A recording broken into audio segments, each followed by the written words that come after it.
How do you keep the economy growing and families fed when the price of almost everything is rising faster than for a generation? This Cambridgeshire family farm is grappling with the question. They grow potatoes for their own brand crisps, but fertiliser has doubled in cost. The sunflower oil they're fried in, meanwhile, has risen even more. These will have been harvested anywhere between sort of August and November or late October last year. Just one consequence of the war in Ukraine being felt at home.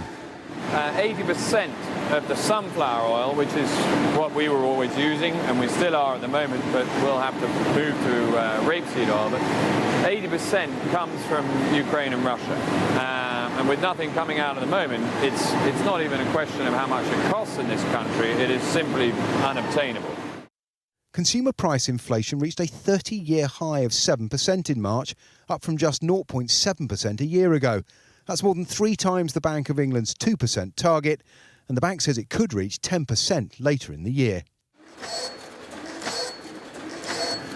The price of everything involved in this process, from growing the potatoes to the oil they're fried in, has gone up because the war in Ukraine has accelerated inflation that was already happening. Commodities are more expensive, raw materials are more expensive, crucially, fuel and energy are more expensive, and that affects the price of almost everything, from the field to the factory and eventually to the high street. And the bad news is it's going to get worse.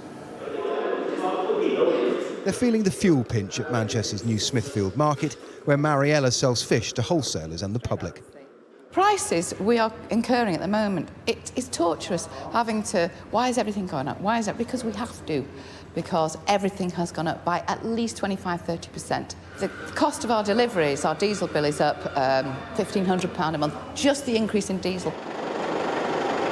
Rising costs on the farm will eventually find their way to the fork.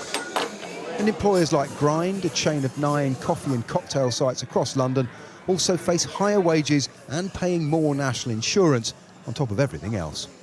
Huge inflationary pressure on everything, you know, from labour, when labour costs went up 5% last week with the April the 1st changes. Commodity coffee price, which is, you know, related to the coffee we buy, is 2.5 times higher than it was. Energy bills 50% up. For us, you know, some of the sites are now double digits a month in terms of their electricity bill for those sites.